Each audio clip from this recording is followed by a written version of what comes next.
Hi friends, నేను Bhaskar's photography. ఇప్పుడు ఈ వీడియో ఎందుకంటే నేను ఒక ఫంక్షన్కి వెళ్ళి ఫొటోస్ తీస్తుంటే అక్కడ 5 జనరేషన్ ఉన్నారనమాట. అంటే మా అమ్మగారు, వాళ్ళ అమ్మాయి గారు, వాళ్ళ అమ్మాయి గారు, వాళ్ళ అమ్మాయి, అలాగా 5 జనరేషన్స్ ఉంది. వాళ్ళందరినీ కలిపి ఒక ఫోటో తీయమని చెప్పారు.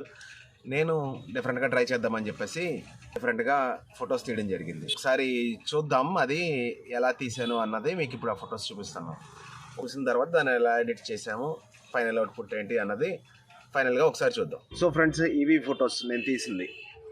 ఓకే, మన ఫోటోగ్రాఫర్స్ చాలామందికి ఈ ఫోటో చూడగానే భాస్కర్ ఏమనుకున్నాడో, ఏమని తీసాడు, ఎలా ఎడిట్ చేస్తాడు అన్నది క్లియర్గా ఒక ఐడియా అయితే వచ్చేసి ఉంటుంది. ఈవిడ most senior person of the family. వాళ్ళ డాటర్, వాళ్ళ అమ్మాయి గారు, వాళ్ళ అమ్మాయి గారు, వాళ్ళ అమ్మాయి అండ్ వాళ్ళ పాప. ఫోటో తీసిన తర్వాత నేను క్లియర్గా కట్ చేసుకున్నాను. పెన్ టూల్ నుంచి నాకు కావాల్సిన షేప్ని అంతా కట్ చేసుకొని అందులో వైట్ కలర్ ఫిల్ చేసుకొని ఒక ఫ్రేమ్ని, నాకు ఏ ఫ్రేమ్ అయితే కావాలో ఆ ఫ్రేమ్ని నేను దాని లోపల సెట్ చేసుకున్నాను.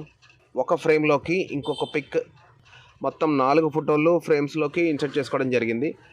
So this is the result. నచ్చితే లైక్ చేయండి, ఏమన్నా మిస్టేక్స్ ఉంటే కనుక కమెంట్ చేయండి. Thank you friends, thanks for your time.